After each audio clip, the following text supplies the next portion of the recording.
Hey guys, Ben Osterveld here with the Business from Within podcast.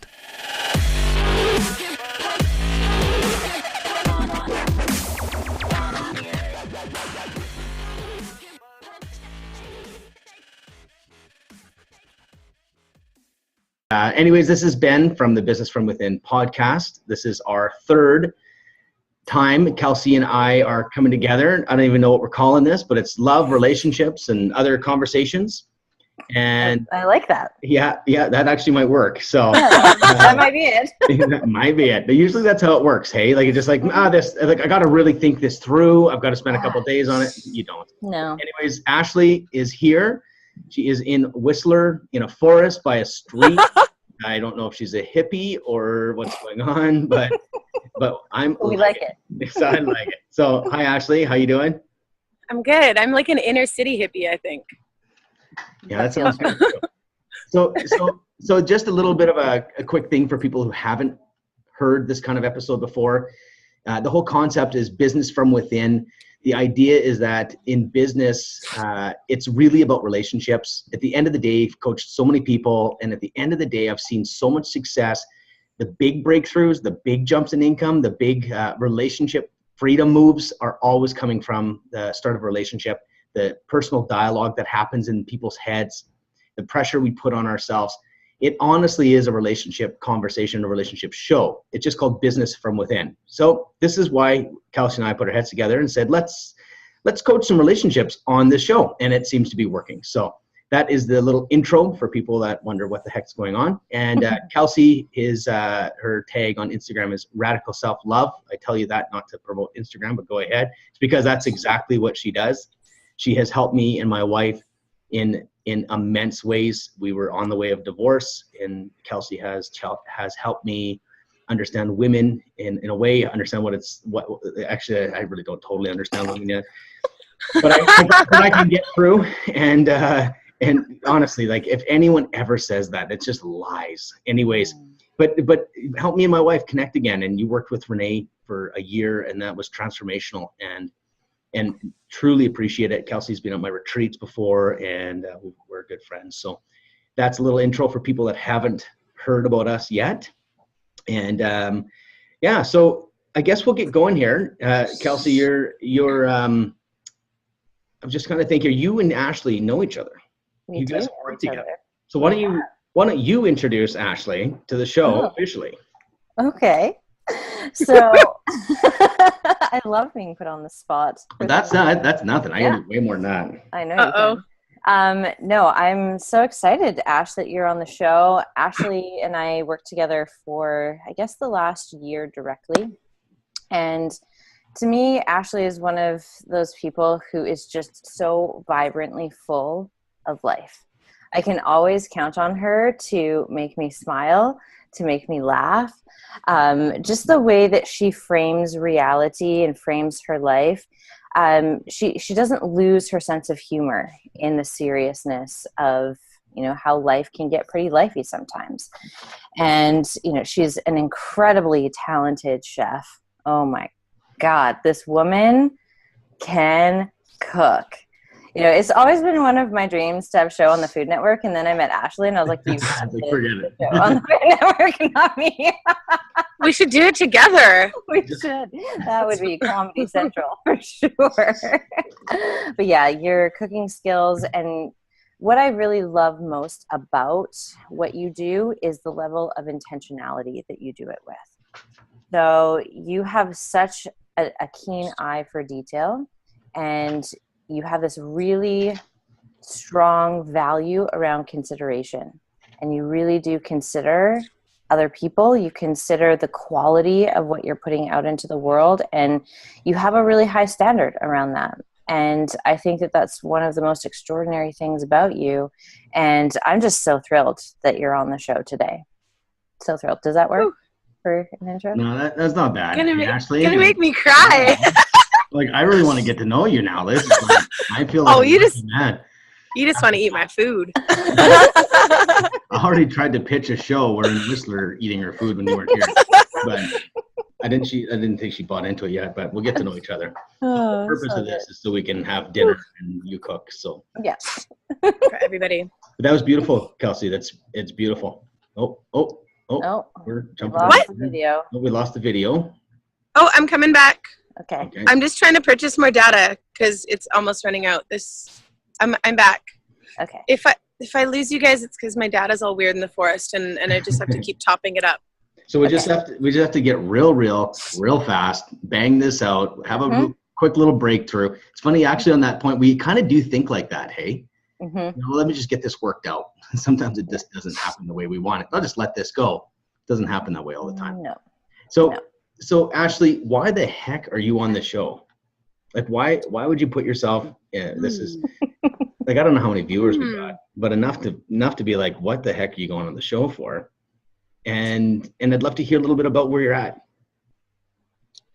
I think I'm on the show mostly because of the transformations that have happened so far working with Kelsey. And like I said earlier, I think a lot of the topics that we're going to cover, I've already been learning about, and there's a lot of mirrors. Once you open that door, by the way, to mirrors, the mirrors don't fucking stop. There's mirrors everywhere. I'm like, can I stop looking in the mirror sometimes, please? So thanks, Kelsey, for that. And so in saying that, I think a lot of the stuff that we're going to cover today, a lot of people struggle with, or maybe more people could look in the mirror. So I'm hoping that maybe other people can get some insights from Kelsey and maybe from what I'm going through. Love that. Yeah, that's cool. It tells a lot about you, Ashley, about how you see life, because I almost could like paint some pictures just from the way that you answered that, and just the way that you're a giver. I could bet you're a giver. You probably take care of a lot of people. But not myself. I didn't say that, but usually that's usually part of the symptom, right? So and it's funny because I've got to read your application, your notes a bit too, but it just is, after reading what you wrote and a little bit about your situation and stuff, it kind of makes sense that you'd want to come on the show to inspire others, which is beautiful. I'm a very similar way. So is a lot of people that are wanting to give, but there's a side effect there, right? Which you would probably have experienced. So just interesting how we once you understand people, you can, okay, cool. Like you probably have the most amazing heart. I'm guessing that you would be like intuitive, and you'd feel people a lot more than the average Joe. And these are like things that happen when you want to inspire someone, because there's something about, like, especially when you have a breakthrough, it's like, oh man, I could show you how to do that. Do you resonate with that? Absolutely. But also what Kelsey's told me is that when I have a breakthrough, it doesn't mean that somebody else is ready to have a breakthrough. And so telling people about it can be pretty preachy. So I didn't realize that, like, with other people, I was like, no, let me tell you. And they're like, fucking, why are you preaching to me? Like, you're not better than me. And I'm like, no, I'm not better than you. No, I'm just trying. Yeah. Never mind. That's the first few breakthroughs. Never mind. And then you realize this is really about me. Yeah. You know, being a coach myself, if you don't have permission, there's just no point. Like, it's just a waste of time and energy. And I want things for some people, and I really work extra hard, and those are the ones that always fail. That's another lesson, hey, is knowing when to take a step back. Like saying no to others. This is a good one. I don't know if you told me this, Kelsey, or if I came up with it, but I said it to someone the other day. I was like, saying no is sometimes saying yes to yourself. And I was like, ooh, that's deep. Because I've been, that's probably a Kelsey thing. I might just pretend it's my own. Let's go with it. Kelsey, good invention. Love it. Ashley's phone bill is going to be like $400 after this. I know. Oh my God. You should have seen when I got pneumonia a couple months ago. I didn't have data at home, and I was just binge watching Netflix, like shows on love. And I think my bill was like $300. I should have just called a TELUS guy to come in. It would have been $60. So Ashley, let's just, like, I know Kelsey, you know her like crazy. I'm trying to catch up, and I just won't. But I'm trying to feel you and kind of figure you out a little bit and see where we can kind of have a conversation that can benefit you. You know, like, I think people will watch us and inspire that, but I'd love to focus on you versus like inspiring people. And also think, just keep your open mind that there may be a different angle that you haven't seen yet. Just because I know that you're like, okay, so I've got these things, and it's probably going to be the same flavor, but there's always something. Like, I think there's just always, and maybe just kind of be like open to like a different angle. something that might not have, like we have our blind spots, and maybe there's a way that we can just kind of take a look, and maybe that's something holding us back or whatever, right? So also, you're a man, so that's a different angle for sure. Yeah. You have different views on things, as Kelsey was talking. Exactly. And that's kind of why Kelsey and I are kind of hanging out here doing this kind of things together, because she is a woman and I don't totally understand that totally. But you're not supposed to. You're not supposed to. But we see, as guys, we want to figure that out. Yeah. So we're supposed to, we're a man. It's like, no, I'll figure this out. I'll get her done. It's a mission for me, and I'll figure it out. And it doesn't work. It just doesn't work. So Ashley, if there was one thing that you would want to put on the table right at the gate, let's skip that one. What's the other one? Oh, let's skip that one. I was about to go right into that one. I had a feeling there was a narrative or a script. I'm trying to skip that one. You're good. There's a few that come to mind. Can I just say a few? And then, so the initial one would have been like, I'm like a moth to a light when my spidey senses go off and they're like, this man is bad for you. I'm like, woo, are you an asshole? Sweet, let's date. Yeah. So let's not do that one. The second one, I guess, would be the people pleasing or self-sabotage. Both of those kind of are in the running as well. Okay, let's go to the third one. I'm just messing around here. I could be totally. Yeah. What's the next one?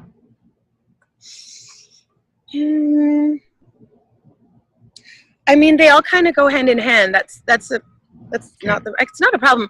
I guess another one would be lack of self-care, putting others first, with my own well-being being sacrificed. Can I ask you where you're amazing?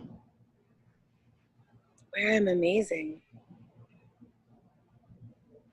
Because you seem to just pepper off all the stuff you got to work on. I'm just curious to see if there's a narrative or something in your mind.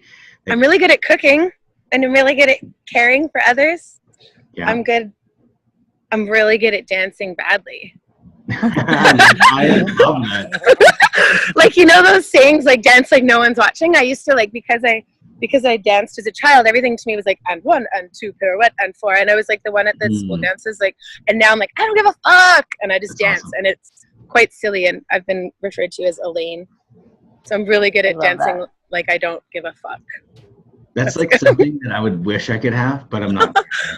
Because dancing's fun, but not the way that I do it, you know. Yeah, at least no one's called you Elaine. Elaine, oh yeah, nice. Maybe Ben, you just need a dancing tutorial from Ashley, and set you free. You know what? I'm gonna end this now, because what's gonna happen is we're gonna have like a let's challenge Ben. Are you really gonna do it? I know where this is going. I'm like, no, I'm good. Oh, you don't want to do it, do you? Okay, well, let's talk. No, I don't want to talk about it. This is about Ashley. Tables are turned. Not about the dancing. My wife always wants me to go dancing. We went swing dancing a few times. And yeah, nice. Not that fun for me. It's definitely a selfless move for me. But it was actually pretty fun. It was fun. That was kind of you. Yeah, well, I think I might have got drug a little bit, but no, it was good. It was good. Anyways, okay, so one other question, Ashley, is if you think about relationships, because people pleasing is really interesting to me, and I understand that usually it's not people, it's someone. Like, is there someone that would be like someone that comes to mind when you have those things happen? I'm just curious. And we're not going to get really crazy deep in like your mom and dad, but it might be just Dad. Yeah, okay, it's funny that you say that. Totally. I think a lot of it is that I watched him do that as a child, but also I could never please him. So it's kind of like a double-ended sword there. Yeah. It kind of stems from both. And so why couldn't you please him? I think it's because he refused to look in the mirror and he was unhappy with himself, and I reminded him so much of himself because, like, I am him. We are the same. Yeah. You know what I mean? Like, so I mirrored him a lot, and when he would, when he would get drunk and not like himself, he would yell at me because he didn't feel like looking in the mirror. So it was really hard to please him. And I also think he saw a lot of potential in me, and I would act out. So the whole tough love thing, there's a really fine line between tough love and abuse. Yep. So telling me I can't, I suddenly started to believe I couldn't, and just kept trying to please. I think that's... And it's never worked, right? No. It's the insanity. Like, I can relate to that, actually. I really can. Like, I have a very similar story. That's why it's not like it's the first time I've talked about my own. Like, I get it. Like I get it. You come into the world and you almost throw in if you're playing poker and you got a 3 and a 7, you got to figure it out. It's not like you had that privilege of having someone to build up your confidence and believe in you. So there's only one way to get that. It's from within. That's the hard part. But then we just keep a pattern going. Kelsey, you probably see this a lot, right? Oh yeah, absolutely. Like all of our relational stuff can be pinpointed right back to that initial imprint with mom, dad, or whoever our primary caregivers were at the beginning of our lives.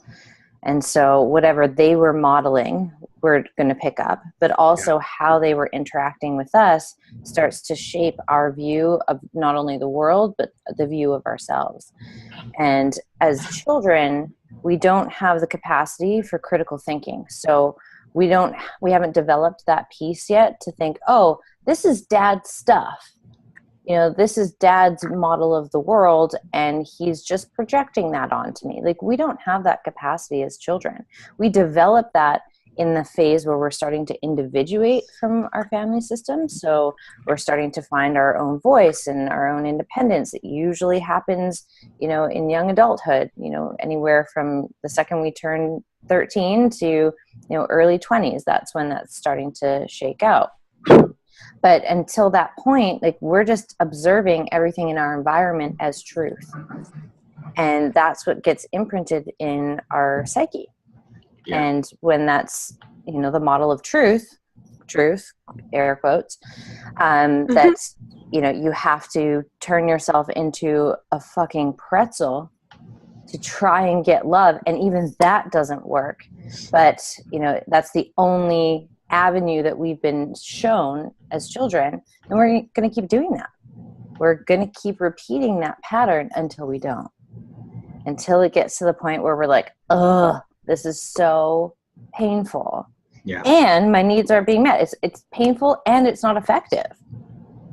Like, I'm not actually getting the results I want, and so I could keep doing the same thing over and over and over and hope for the best, or I could try on something new. And that's generally when people come into the conversation of personal development, is because they have been running their paradigm, their template for love. It hasn't worked. It hasn't gotten them the result that they want. And there's a desire for something more elevated. And to do that, when pain is enough, pain is enough, people change. Absolutely. So there's also this weird, like, it's almost like I find that we have a narratives, right? That pop in and we just live with this. I think sometimes we just need to reframe some of this stuff. Like I lived a really tough childhood, incredibly painful childhood. Most of my life has been pain. And I realized what I'm doing today is like, who I am today is that. And I know this is cliche, right? It really is, but your gift comes from that. And I truly believe you come to this world and it's like I just needed that dad to be me. And the journey to becoming me is actually what's really cool. Like what I'm doing now and what I can do with people, and like, it is so fucking cool. But the work that goes into that, just to break free and to figure yourself out. And then Ashley, I can tell you're doing that. Like, you're like, I'm figuring this shit out. Like, it's very obvious. But there's old residual patterns that come. But this is where your gift is. It just hides right in there. You know what I mean? So tell me a little bit more about when it comes to like your relationship with your dad tied to the guys that you're connecting. You get the tie, right? Do you understand the? Oh yeah. I didn't until Kelsey. I mean, the whole hashtag daddy issues was always like a joke, but like, so is the fact that women always pick the assholes, and my dad's not an asshole. It's that I wasn't getting what I needed from him. For sure. So I picked guys that are, even the last one that I dated, it was Kelsey that showed me the similarities, because he wasn't at all like my father, but then, wow, was he ever like my father? And it was in his responses to my bids for connection that he was like my father. It's not that he was a drinker. He wasn't a drinker. He didn't use drugs. He wasn't, there were so many personality traits that weren't at all like my father, but deep down, the way I connected with him was very similar as well. And I, again, just kept trying to people please and turned myself into a pretzel. And there was nothing I could have done. Do you still please? Like, is that your kind of thing? It is, but I think there's ugly pleasing. Like, there's being nice and there's being kind. I feel like I'm a kind person, but I'm less nice now. Like if something's not sitting with me, I'm like, no. And I'm better with boundaries thanks to Kelsey. Yeah. So drawing that line where I'm like, no, I'm not going to do that. That doesn't feel good for me. Intuitively, I know that will not be good for me. So the answer is no. And I'm getting better at saying no, which is so great. What's so cool, it's like I've said this on, I think, another episode, but we just understand, first of all, like we get so into like spiritual, we get so into emotional, but there's a real science involved in this. And what's really interesting is that you're literally training your brain. Like, it's just the most fascinating thing to me. And I've brought it up a couple of times because every time you say no and you create a boundary and you find someone respects you more, that's the narrative. That's the story you got to work on. It's like going to the gym. It's just like, this is the practice that you got to do is because you're going to feed new data to your brain. And eventually the brain goes, this is the way to do it. Because right now the brain looks at all the historical data telling you about how everything's going to be, which is not reliable. So it's very cool to see every time you do that, say no, and every time you don't please someone, what has to happen is to see the results. Once your brain connects to the results, now it's like it'll help you. But for the first while, it just doesn't work. It's the hardest place to like get in there because the brain's like, oh no, fuck this guy, like this guy's not good, or like the brain just talks. And so the big thing is to separate and I feel like, Ashley, you probably know so much of this stuff, but it's still lovely hearing it though. Like I could hear it over and over and over again and still get more from it each time, right? Yeah, and I feel like we need to observe our brain versus us. Like it's a really important way to live our life. Going, well, that's my brain. That's not me. Like the brain is not reliable. Sometimes, like when I make business moves, I'm trying to push myself and I'm trying to like do things, and then all of a sudden I get insecure and be like, oh fuck, why did I do that? Oh no, they're not thinking. Oh, they think I'm a loser or whatever is happening in the mind. You just have to be like, hey, that's just the brain going. Yeah, like, well, that doesn't go away. Trust me, it doesn't. It just goes. Are you blowing on us? Is this a thing you do, or no? There's a fly. I'm like surrounded by bugs in the forest, and one keeps landing on the screen. Like, I don't know if you're throwing kisses or what. Like, what are you doing? There's a bug that keeps landing on the screen, and I'm like, get out of there! I forget that I'm on video. I'm like, oh, okay. Like, she really liked what you said there. You did that on your call too? She just There's just one bug that keeps landing on my phone, and I'm like, get out of here. Go ahead. You're on Ben's face. Yeah, get that thing off my face anytime. I see. I'm with you. I'm with you now. So. This is live. Okay. Well, we got recorded. We're not editing this out. That's for sure. No, heck no. No. This is real life. This is real life. So. There's bugs in real life.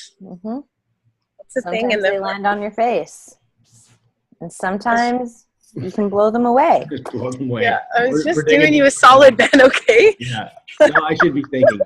Thank you so much. I don't like. You should see how huge it looked on your cheek. Okay. This is very productive, guys. Yeah. Okay. I feel like we're getting somewhere now. You know. Do you have anything to say, good. Kelsey? Any thoughts in your mind right now? I mean, that was kind of a break in my state, which maybe, kind of fits in the whole conversation about the mind. Like sometimes we need to interrupt those patterns. So when we get on those trains of that, the mind is thinking and then we're observing the mind thinking, sometimes we do have to interrupt that pattern. And laughter can be such a good break in interrupting that pattern. Sometimes just like clapping our hands in front of our face, like if we're like going down that spiral, that's really cool. We just need to like snap ourselves out of it and kind of jolt our thinking to be like, oh yeah, like I was just about to rabbit hole there and not on like a good creative topic. Like I was about to take myself under and like replay this old narrative that I know doesn't serve me. And Ash, I think that you've really come a long way in being able to catch that really quickly and to be able to sense when you're about to go down that rabbit hole, or when you're there, you're able to catch it. And that's the whole point. We're not looking for perfection. Because, like Ben said, like the mind is going to run, like that's what it's designed to do. And it may do this for the rest of your life. And your ability to catch it is going to get stronger and more succinct. So you'll be able to catch it sooner. When you go down into that downward spiral, you'll be able to bring yourself back faster. That's what we're looking for. That's the progress that we want. We're not looking for perfection, to have like this super zen mind where we never have a negative thought ever again, or we never self-sabotage, or we never people please. The point is, the second we notice the thoughts that kind of trip up that entire pattern, that's when we start attuning. And we're like, oh, there's that thing. There's that story that's familiar to me. I now have a choice. So we're creating a little bit more space between the stimulus and response.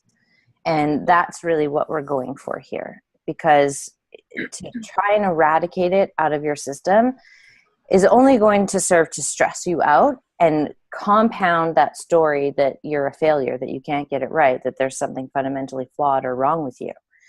And that story is the false identity. That's the thing that isn't actually true.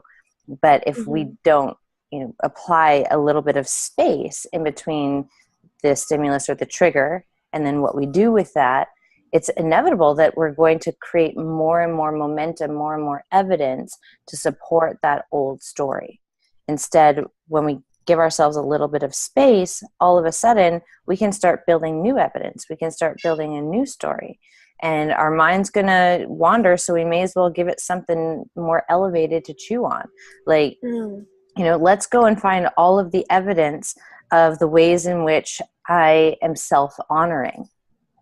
Because like Ben said at the start of the call, like if we go deep into what's wrong with us, what we're not doing well, how we're missing the mark, well, that's creating a habit of thinking. And we want to look at that stuff for sure, but we also want to build a new habit around what's going well, where am I strong? Find me evidence of all the ways in which I am self-honoring, all the ways in which I am self-nurturing, all the ways in which I have kick-ass boundaries, all the ways in which I am willing to stand up for myself. And when we start thinking in that direction, we just give the mind something bigger to chew on, because it wants to chew on something. And if you don't give it a directive, it's going to go in its habitual direction, which is lack, limitation, scarcity, fear. Does that make sense? Oh, I forgot that. Yeah. I forgot that it's not really an acronym, but I forgot that lack, limitation, scarcity, fear. I have a new answer to Ben. I have a new answer to Ben's question. I'm really good at speaking my mind and speaking my truth, unfiltered, and I'm really good at boundaries suddenly. And not sabotaging. Like last night I had some girlfriends going out to this hip hop night that wasn't at a club, but I knew I would have had some drinks, and I was like, no, I need to be present tomorrow for this call, and I need to be present for work. So I didn't go out. So I'm getting a lot better at the whole self-care and self-honoring thing. That's a better answer. Your value's just gone up. Yes. You're treating yourself a little bit better. It's like, I always think of a value as really interesting, because if you think of value, it's a weird word. It's abstract. Like, hey, my value, what does that even mean? So I'm a picture guy. So I think what would be valuable, and I think if I had a diamond, like if I had a really big diamond that was worth $10 million, how would I take care of it? I would probably clean it. I'd have it in a really cool case. I'd probably protect it from people that would hurt the diamond or make it dirty. And so what I'd like to do is just think, if I was the diamond and I was a human-sized diamond, I'd be worth billions of dollars. How do I take care of that diamond? And if we don't, and that's where I kind of helps me understand value, because I would definitely take care of a diamond, but I would take care of me. Well, to this day, I still work too much. I still could do some more stuff, but in a weird way, I'm okay with who I am. So there's a balance, right? You don't want to be like, I need to do so much more. I don't take care of myself. That used to be a dialogue. I don't have that as much anymore. But I just think that it just sounds like your value, you're believing that you have some value. This is like the doorway to like real breakthrough, like real change, because then the more value you see, the more men see your value. So another thing is, as you get more value, Ashley, is that people will leave you. So here's the thing, okay? Bear with me. The reason why I feel like can I just, like, I feel like I don't even care about this show. At this point, I'm just like, I'm about Ashley. And I'm like, I'm not even joking. If this never airs, I don't even give a shit. I just want to get like really straight. Are you cool with that? Yep. Not let's really. Do it. I don't know. No, let's do it. Because that was a yes look. That was a yes look. Don't worry. Yes. Okay, I'll see how far I go, but I'm just wanted to make sure that, because if you're like, I don't want to air that, let's not air it. I just promise you, okay? Yeah. It really isn't about a show to me or Kelsey. So I just want you to know, I think we should actually say that, Kelsey. If it ever gets into some real good breakthrough and we're working with someone, we won't air it. Sure. Who cares? Who fucking cares? So I just want you to know, I'm here for you, Ashley, for real. I'm not here for nothing. I like Kelsey, but I'm just saying, this is what it's about as a human being that we're talking to, your soul. I do that. I give disclaimers and I forget what I'm about to say. You were about to get really real with me. Yeah, I know. Yeah. Oh yeah. I said people will leave you when you evolve. Okay. And I think that we have this weird understanding as you change your energy, because that's what's happening. Your magnetic force changes as you're giving all your subconscious signals start changing. And it will attract different people. But the people that have kind of got used to you is you've given them psychological permission to treat you in a certain way. Totally. And when that changes, you have to know they may go. If they're really good people, they will be so pumped with your evolution. There may be a little bit of bumpy roads because they had a deal with you that I could speak to you this way, or I could just expect you to show up and help me whenever I wanted you to, or whatever you do for people, or whatever you do, all the subconscious signals, you're kind of making a deal with everyone in your life. And then you have this value and you're saying, hey, you know what? I'm not going out drinking. Now your friends go, what the fuck? What, now you're better than all of us? Or I'm making a big deal out of it, but it's probably not like that. You have good friends, but I'm just saying there's I'm just saying, I'm giving disclaimers underneath what I really believe. But so what I'm saying though is that if we need to really know that, as people think this journey is easy and it's like, oh yeah, we got self-love. Let's go do yoga now. And no, it's fucking hard, because the relationships that you want go. And the people that are left are few. Then you start building an amazing world. But there's that transition where we hold on to these people because we don't want to be alone. We're not comfortable with ourselves. And so the thing is, I don't want you to, every time we talk, Kelsey, I just think we want to get into the man and the woman and the connection, the partners, the intimacy, but that's just the fruit of the tree. And I feel like if we talk about it, we do 50 episodes on controlling. Well, I'd love to talk about controlling men, which I'm going to. But the thing is, episodes on why do I attract that guy? Why, that is a conversation. There's 100 of them, and it needs to be done. But realize that's the fruit of the tree. Yeah. All the other relationships are where you're going to find how you're attracting that guy. Because I think this is something that I'm really getting on, is that you want the clue to your breakthrough in your intimate life. Look at your friends and family, and what are you allowing them to do? So you want to work on the intimate action. You think that you're going to be treated like shit with them, but he's going to treat you good? It's not true. You've given every signal to say, I'm cool. Walk all over you? Yeah. And even the subtleties, I just want to make it so it's subtle. It's not I'm not talking about a guy that hits you and you're okay with it. I'm talking about someone that didn't hear you and you're okay with it. I'm talking the real shit. That these are everything comes back to the subconscious signals. So when I look at you, I'm seeing I'm seeing to be, here's my blunt, okay? Yep.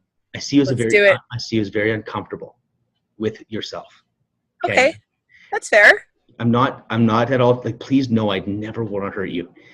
No, that's fair. That's a fair assessment. And I see you as trying to, it's almost like you're sitting on a couch and it's got something underneath the cushion and you're bouncing around trying to get comfy, and it just doesn't happen. Mm-hmm. That's fair. Only reason I'm telling you this is because I want to puke, because I hate this. I'm such a people pleaser as well. I just don't. Really? I just don't. No, this doesn't bother me at all. I like it. Okay. And so this just gives me an insight of what's going on. Now, that's also going to attract people. It's going to be there's just something it's almost like, I'm going to give an example. I'm going to use dogs, but please don't take that the wrong way. Okay, now I'm uncomfortable. No, just kidding. Yeah. What did you call me? So I think I brought this up before, is Cesar Millan. He has a show called dog whisperer and a dog that's kind of uncomfortable and kind of doing his thing and got some dysfunction, they bring them into a really wholesome group, and the group doesn't allow that behavior. But it's not not spoken.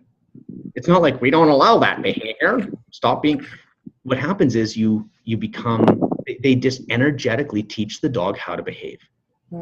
And so I think about who you're around.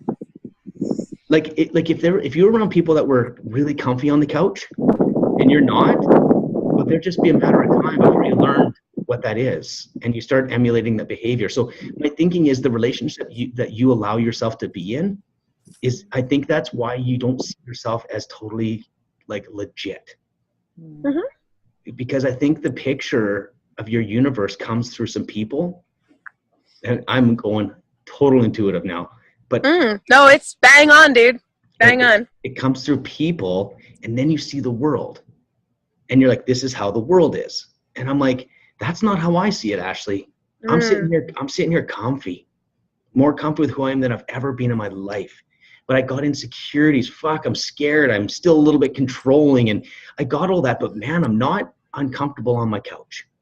I'm not sitting there trying to be so I know that first of all, it's huge that you can actually have this conversation with me. I really appreciate it. What do you hear me saying? Like, I just kind of went off, but I'm just curious.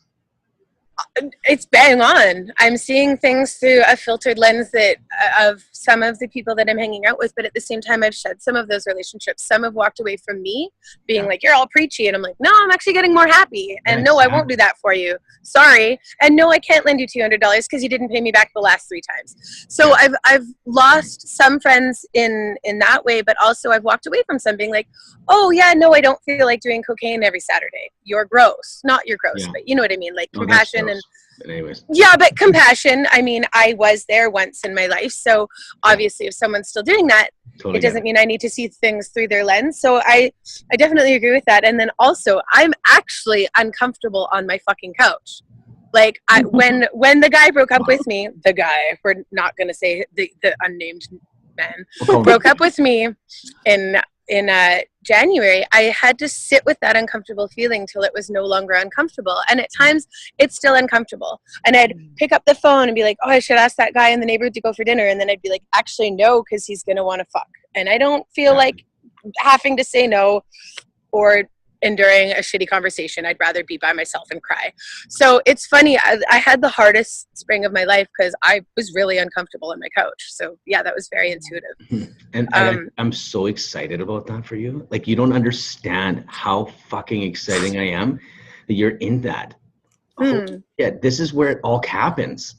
Most people don't. Like, you're sitting in it. Fuck, that's it. It's almost like this is where the healing happens. This is where you find yourself. This is where you're like, I'm good on my own. There's this feeling that I think we run from. And I think embracing that and feeling that fucking pain, but don't like beat the shit out of yourself. But if you can feel it and be like, I'm not going to run away from it. And I'm like, this is real for me. This is how it is for me. Like the real raw look at the pain and all of that's going on. Now you can go somewhere. I honestly, everything you said was really intuitive, and that's why I have been spending a lot of time by myself. I've actually put on weight because I don't go out to the club dancing anymore, and like that was my main form of exercise. So I've gone to a couple dance classes with Kelsey, and then I've done a retreat with the same person. Like, I need to physically move more, but the only way I knew to do that was to go out dancing. And then there's drugs and alcohol and weird energies, and like I just don't want that anymore. There's no space for that. So, and that's the different signal you're giving out now, which is wonderful. Yeah, but it's kind of this weird middle ground, right? This is this weird middle ground that's hard to live in. Now I play music in my food truck, and with what Kelsey said about spiraling and being able to catch myself, I spiraled so hard the other day. I was like bawling and not sleeping, and I was like, I can't do this Whistler gig and their expectations. And I got here and I was like, oh fuck, I got this. This is great. People are so grateful. People love my food. I am the queen of food. No, I'm not. And that's Kelsey's work and your work you did on yourself, right? That's the pure results, isn't that? I guess so. And now, honestly, it's putting on music and shutting my door when I'm having a rough go and just like dancing my way through it. So I found that music really helps too, but I don't need to go out to the club and be around those energies that I don't want to be around anymore. which is good. Yeah, and it is worth saying that transition phase can be lonely. Like, that's a very real experience. And I think the personal development industry likes to kind of overstep that and, you know, put this like positivity bypass and wash over everything. Like, once you start doing the work, then everything's blissful and everything's amazing and la la la la la. But it's not. It fucking sucks sometimes. And like, when we're in that transition of filtering out those people that are kind of messing with our vibe and messing with our perception of self, because, you know, there is a lot to be said about the whole mirror concept for sure. But then there's also the very real thing that someone's energy field does influence yours and vice versa. And so someone could come into a room and they're just like in such a low vibrational state, and you can feel that energy shift as they walk in the door. And so that's not you like projecting your shadow onto them and blah, blah, blah. Like, that's their energy that's coming in and causing interference. And so sometimes it's, you know, this is my shit that I'm throwing onto them because I don't want to deal with it. And then other times it's someone else's shit that's coming into the story of your life and causing interference. And so the more and more we have that connection to self to come back to, we can discern between the two. Because it's very, very challenging, you know, to find your center ground when we're surrounded by those energies that are more toxic. And if the dominant paradigm of everyone that you're, you know, primarily hanging around with is one of, hey, we're, you know, devoted to self-development and self-growth and taking responsibility and accountability, well, there's an elevation there. There's space for you to breathe. There's space for you to grow. There's space for you to come into a greater version of who you know yourself to be, just like Ben was saying. You know, we adapt to the people that we spend the most time with. And as women, that adaptability muscle is even stronger. Like, it's literally hardwired into your instinct to be adaptable. And so you've got a double dose of that, you know, being a human, we already have it. And then being a woman, you got a little bit extra of that. So it's something that we really do have to keep on our radar, that we are literally going to morph into the people that we spend the most time with. And when we can kind of look at our social circle from that lens, we can see, like, am I actually going to be able to achieve the things that I want to achieve being around the people that I'm currently around? Like, are they kicking ass? Are they like living their dreams? Are they, you know, out there slaying, you know, and doing that gritty, tough inner work, and they're willing to sit alone and, you know, kind of go at it alone for a while? Or are they in that zone of mediocrity? And if they're in the zone of mediocrity, you're not going to be able to break through into those levels of greatness with them in your primary influence. It's not energetically possible. And so in order to move into those levels of greatness, the social circle, the circle of influence has to change, and it has to elevate. And so if that means like you spend a lot more time solo, then that's what it means, because at least you can protect your energy when you're solo. You know what you're going to bring to the table, and then start pulling in these higher quality connections. And I mean, you made a lot of them in our masterclass and in the group there, and like those would be connections to really start nurturing and building out, because they're going to allow you the space to be great. And they're also on their path of elevation, and they're, you know, taking on big things. And to be surrounded by a group of people who are up to big things, it keeps you accountable, you know. And when you get into a social circle like that, the conversations change.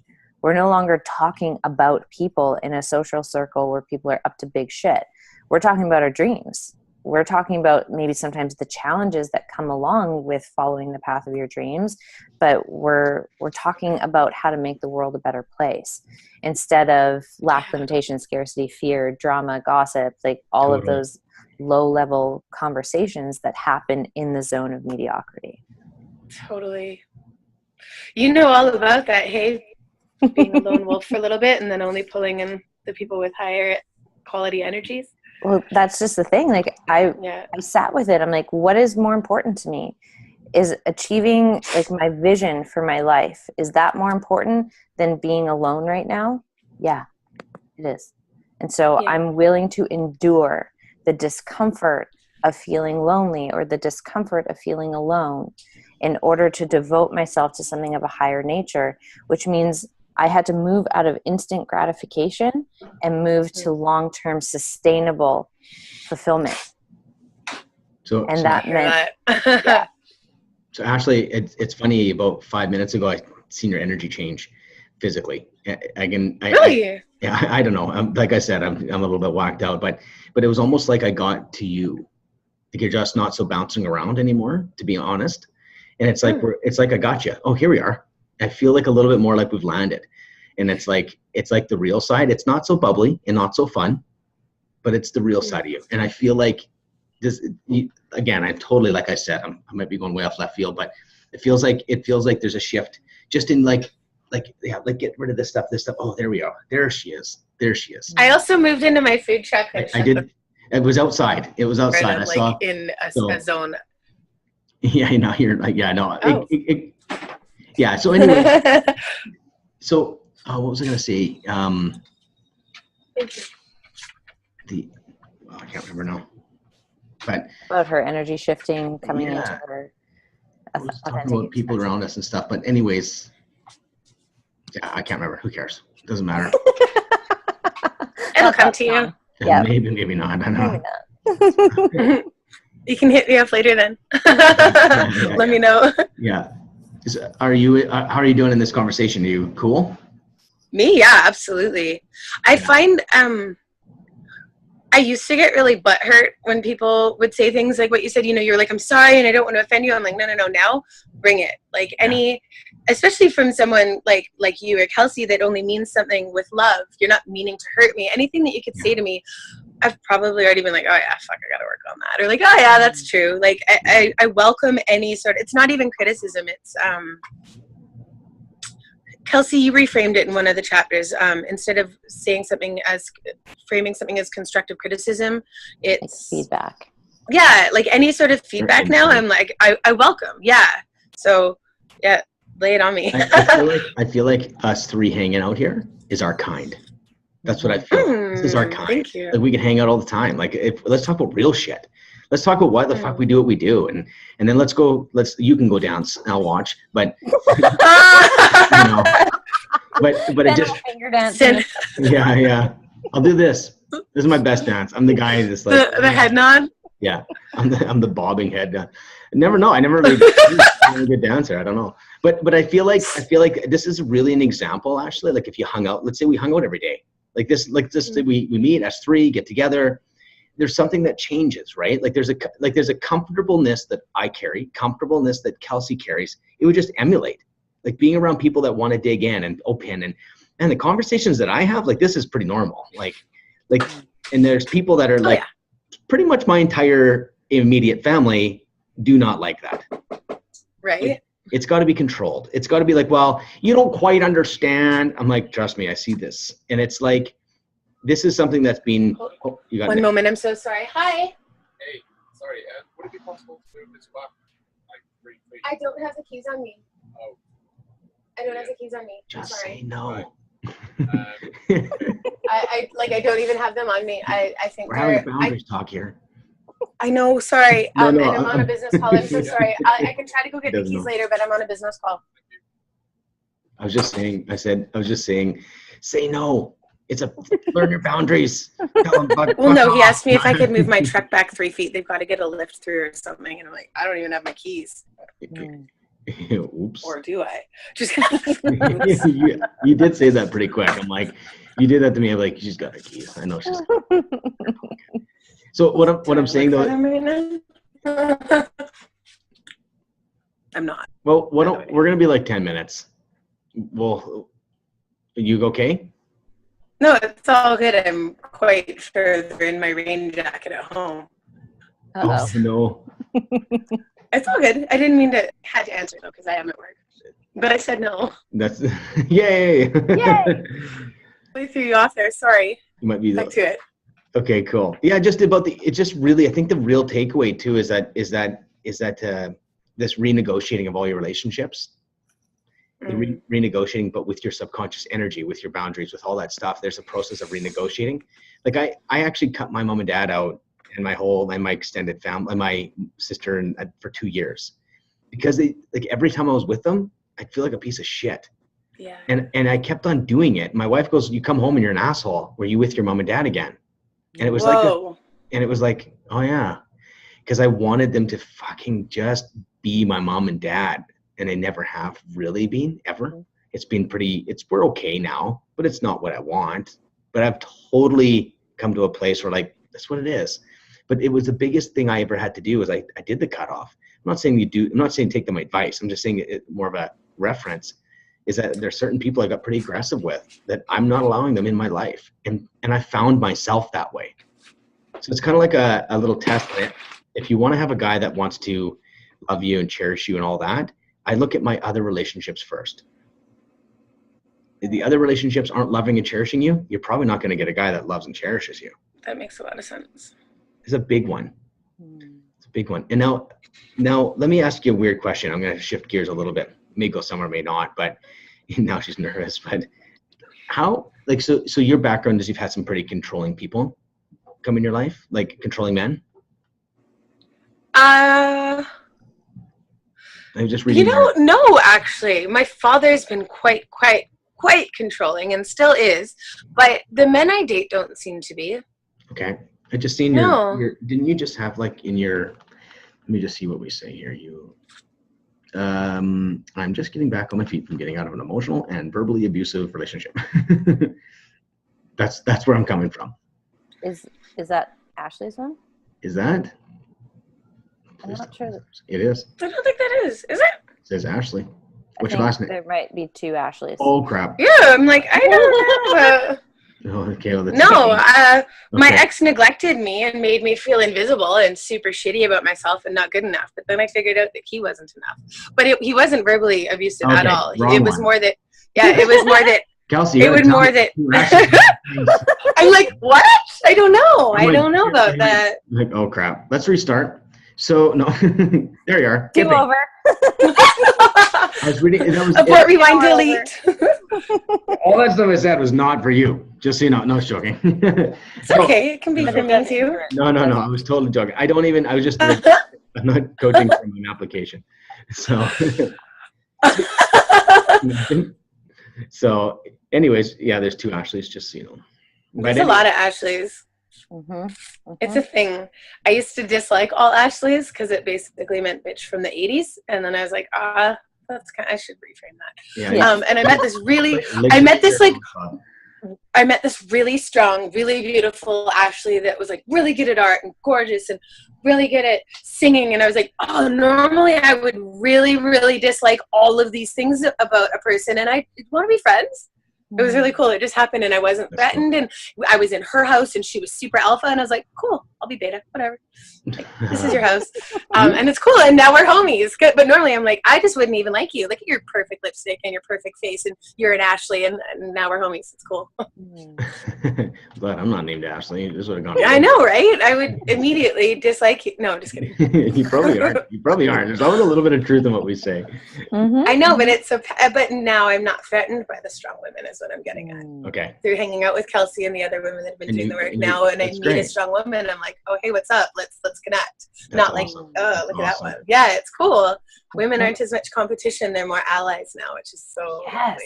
That's like massive. Yeah, so women lovely. I know. So many women don't hang out with women. You know, there's so much dialogue in their minds, and and maybe it's true, you know, maybe it's bitchy and maybe it's hard. I don't know, but man, I see that so much. I think that's a missing factor in Kelsey. I'm so glad you do this stuff because women need women. Like I know I'm married to my wife, and it's always something like it's always like that. It's like, man, it's like I can't give her everything I need, and then when she wants that woman connection, I'm like, I'll try, but it doesn't work that way. Like, and that's where it's been like knowing that the relationship needs other areas of input. You know what I mean? It has to be female. Like there's something about that, which I don't understand totally, but I get it from being a guy as well. Like we just do things and it's our kind. Yeah. And you need time with guys too. Like as a man, there's something, I don't know if nourishing is the right word, but it's the most relevant word to the feminine.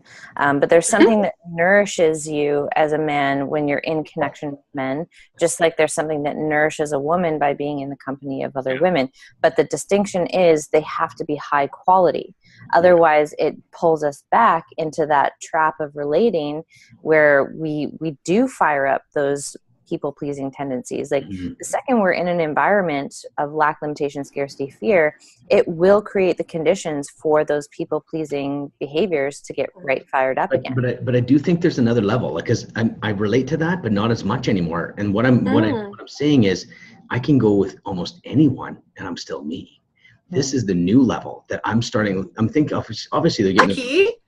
No, I'm really not trying to be higher or anything like that. But there's a place where I'm like, fuck, I'm cool with Ben right now. And I can walk into a guy's group that are doing shit that I don't like. And I'm like, whatever, dude. Like, it doesn't shift me as much. So I think I feel like less survival mentality. Like, okay, don't be around them. They're going to bring me down. But I think there's a point where we walk into a room and I lift the fucking room up. Yeah. I think we need to always remember a context that that's coming. So it's not like a drug addict that can't go, like, it's like the 12-step program. It's like, once I'm a drug addict, I'm always a drug addict. I say bullshit. Like, oh, I've got these tendencies to do these things. Well, that can change. I think we can have this place where we lift the energy in a room versus be part of the weaker energy that gets pulled down all the time. But that comes from me. I have to be able to stand alone. Like, even, but I feel, sorry. No, go ahead. I feel like a lot of that comes from self-care, like proper rest, proper alone time, like rejuvenating and recharging your batteries. When my self-care is low, I'll get pulled down so easily. When my self-care is high and I've really, like, I've been listening to my intuition and I've been lathering up with lotion and spending time by myself and eating nourishing foods and sleeping and all the things that Kelsey's taught me, I can bring a room up. I can lift a room up because I'm like really good to myself. And I think a lot of people forget that. And I'm seeing a lot of mirrors in that in other people as well that I've been hanging out with recently that are just like, yes, yes, yes, yes, yes to everyone and have no self-care. Their energy's low and then they pull me down because I've been doing the same. Yeah. I just got off of a movie where I was just doing way too much it wasn't even about the money. I was just doing way too much. I'm like, I'm not 3 people. I'm 1 person. And I was a bitch to everyone. And it was really easy to suck me into a negative energy. And I was sucking others into a negative energy. And I took a couple days to sleep and take care of myself and organize my truck. And now I'm up here and I'm doing the job of 1 person, not 3 people. And like, I do bring light to a room. And it's really nice to, and I don't know. Yeah. I'm just thinking there. No, you're perfect. And seriously, like, you are perfect. So just like, I'm not even joking. I think you need to hear that, to be honest, but not even joking. I mean that with all my heart. And the thing is, I think, we live so incomplete. Like, we walk around this world like we're broken and incomplete, but when we are perfect, we have this completeness. We just haven't realized all of it yet. We just don't own it. And it's almost like we look outside of ourselves for all these answers when it's all right there. And it's just about being yourself fearlessly, but that's a side thing. What I was thinking is, like, on the self-care thing, I have another angle on it as well, is that I agree that self-care is number 1. Like, that will absolutely lift your energy. There's what was I going to say there? There's a deeper level of knowing as well. Like, there's like I've kind of lost my train of thought a little bit. It happens like on a regular basis, but I don't know what I was saying again. But I was just thinking, when you're talking about the self-care and doing all these things, it's so right. But there's some kind of like inner confidence that just can live there. That, like, because what I'm trying to say is this: I did this one workshop one time, and I hadn't been taking care of myself, and this was weird to me, and I fucking nailed it, and I felt good, and I raised the room and the energy, and I sat back because I had this belief that, like, I didn't take care of myself, and I sat back and I'm like, I wonder if that's like this, like, I grew up in a crazy Christian world. I'm not in that world anymore, but they always talked about grace. It's a big Christian conversation about grace. But it was almost like the first time in my life I felt like, I don't know how this all works, but it was almost like grace. Like, it was almost like it flowed through me anyways. What's your definition of grace then, coming from a Christian background, may I ask? Ooh, I'm interviewing now. Well, Sorry. everything you did. So when you asked me that, it triggers all my old Sunday school answers. Sorry. No, I love it. But Actually. what's your answer though? Well, Sorry. that I feel like I didn't earn it. I didn't earn it, and I got it. I didn't earn that experience. I didn't fucking perform, and it just flowed through me. And it was almost like I didn't deserve it, and I just got it for free. And it was just without anything held back. And it's like the universe just goes, "It's okay. I'm gonna flow through you." And it was like this beautiful moment where, like, I'm talking like crazy intuition, leadership. Like this 3-day workshop I did with this 12 people was like one of the highlights of my life. And I sat back and I'm like, I haven't worked out. I'm kind of fat. I haven't even been sleeping that well, drinking too much coffee. And it's still like, I feel so much of my life. Actually, I think we could relate on the performance side. I can almost see it, feel it. I can taste it. Is that we master how to perform because we have a relationship where we just wish we could figure out how to please them. I get the whole history, and that's a shadow that I would wrestle with as well. And I feel like I didn't perform that day. And by whatever grace is the only word I know, is that it still worked. And it was beautiful. I raised the energy in the room. Like it just, so I feel like I'm not sure. Does that answer your question, Ashley? Kind of, yeah. Yes. So why'd you ask it? Just because coming from a religious background myself, and I was raised very Jewish, and I don't really identify with that as well. Just sometimes with different upbringings, we have different definitions or meanings to words. So when you said grace, it's not a word that that I was brought up with, and I was just curious what you meant by it. Their definition is unmerited favor. That's the Sunday church definition. I don't even know what that means. Unmerited favor. It's so weird. Yeah, like it's weird. But yeah, that's really interesting that unmerited favor. Ooh, I don't like that. Yeah, I don't. That's why I'm like there's so much stuff about the culture and the way things are done. It's like it's all about you're never unmerited. Like that brings. Yeah. This is what I don't mean. like unmerited. I don't even like that word.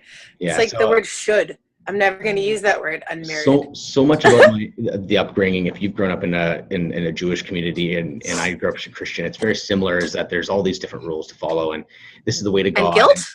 Well, it's just a feeling unmerited, like guilt. Yeah, it's definitely triggering you. Hey, I know that. Yeah, yucky. I know that. This is like if you cut me down the middle. This is the conversation I probably have every day, to be honest, like about how that's affecting people and religion and stuff. But I really believe that we. This has been one of my biggest things for me, and I'll share that with you since you have that kind of background. For me, to not follow Jesus was the other option was going to burn in fiery hell. Okay. There was a day that I had to risk that though. Like I was sold out, Ashley. This isn't like I just grew up. I was sold out. I went through a Christian rehab, 365 days of rehab. I went to Bible college. I spoke in churches like 80 times. Okay. So we're talking like real. Wow. And so then my mom and dad, guess what though? It's kind of weird. My dad was hardcore Christian. So it just all ties together. Right. And I had to challenge myself and go, what the fuck do I believe? And it's like, it doesn't matter the answer was, doesn't matter. Just be faithful and follow it. And I like that all my whole life, nothing worked. Like it didn't feel right. And I think this is where I learned how my first major breakthrough happens is where I said, what if I threw every single belief on the fire and I'm going to burn everything and say, I'm going to like literally burn it all. Like every belief that I know, like, trust me, I even know the Bible real well. I got everything. Like I can imagine Jewish is hardcore, even Old Testament, I get it. So like, I get it. It wasn't as hardcore as what you're describing. Mine was more about like tradition and the food at each holiday. So I had an extreme. I'm still very much on board. Yeah. The food is good. I love Jewish food. The rules, not so much. Not into the rules. I'm like, I actually enjoy rebellion, but the thing is, I put them on the fire. I said, what if this isn't real? And I'm like, and I'm believing this stuff till I die. What if it wasn't real? I just had to know. So I burnt it. I like put it on the fire, and I'm like, whatever's real is gonna survive. It's gonna surface. Yeah. If it's fake, it's burning up. And that was like a massive. My wife is like, who are you? I didn't marry a guy that wouldn't go to church. Like this is that renegotiation. She came to this, and then it's like, thank goodness we love each other, and she's evolved with me, and it's so exciting. But that's why I really know when we don't match. My wife and I didn't. Like, that's a weird conversation. So we don't match. We don't. But we are in love, and we have a really cool relationship right now. It's taken a lot of work. But just that whole idea of like having these old beliefs, you just burn them and see what you believe. Like, I love that. And then I had to stand on my own. My dad told everyone I'm in a cult, and he told us, Sorry. legitimately was around talking behind my back and saying these things, and like, what's Ben doing? And people calling me like as if I had lost, like, hardcore, like, what is happening to Ben? He's fallen away. The prodigal son story shows up, and all these different things in like, and then now they're kind of going, oh wow, has he ever changed? He's doing really good for himself. I have people in my life. This is the weird thing. My own brother, he believes that the reason why I'm doing very well is because the devil doesn't bug people that are not living for God or for Christ. And I'm just like now that I'm out, I have faith. I believe in the universe. I believe there's something bigger than me, but I know that I don't know. Like, I just love that I don't know.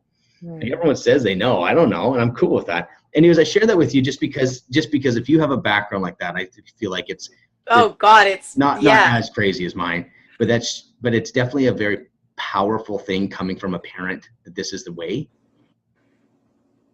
My dad thought that my dad made fun of all the times I talked about my life coach, quote unquote. Kelsey, you were in quotations for like a couple of years, girl. Yeah. Oh yeah, I know. And why are you giving her money? You need to be paying me money for my truck and blah, blah.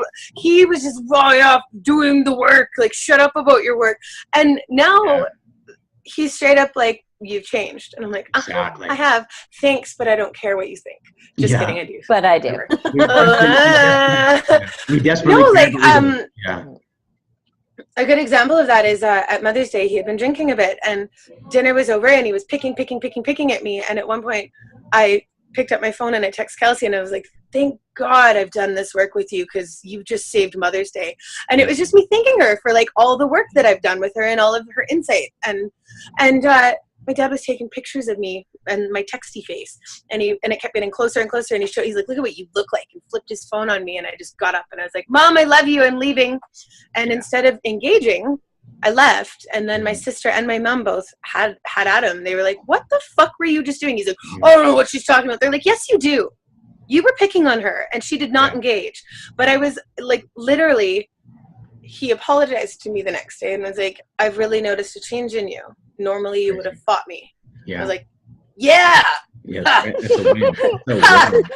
My cult's doing me well. Yeah, you want to join? The love cult. Like, what that would be the love cult. Name. Anyway. Well, guys, the Graceful Rebellion. Ooh. You're creative too, aren't you? The Graceful Rebellion. I love it. So we're gonna wrap up here. Just want to kind of, we're at about an hour and 15 or so. Oh wow. Yeah. I gotta make lunch. Yeah. I'm getting hungry too. Anyways, is there anything, Kelsey, you want to close it out somehow, or? I just wanted to say, like, the phase of transition as we're moving through, our transformation, we do have like this beginning point, which obviously you're not at the beginning. You're kind of in that transition middle ground. And in that middle ground, that's where we are going to see like an increase of that self-care and that self-love and those practices that give us our foundation. And then we move into that state of grace that Ben was talking about, that in those times, we might not be keeping up with our self-care, but somehow we can still connect in and experience that flow. And so at least for me, and take it for what it's worth, but like my path, I did require a phase of time where I was like really heavy on the self-care and like getting those habits in, those ways of thinking, those new ways of being anchored. And then, when Connor and I went through the shitstorm that we did, like that really compromised the self-care big time. But somehow I was still able to get up on stage and deliver a TED Talk that's now over 250,000 views. And like, I was able to like come and speak at Ben's retreats and like provide a ton of value. I was able to write the Masterclass curriculum. And like, I was not in like this like Zen, I'm meditating every day, I'm like eating only kale. Like, no, like it was a rough fucking time. But because there had been a couple years of building that tolerance and building that foundation out, when that shitstorm hit, I was able to still surrender up and experience that state of grace and be able to create on that really big level.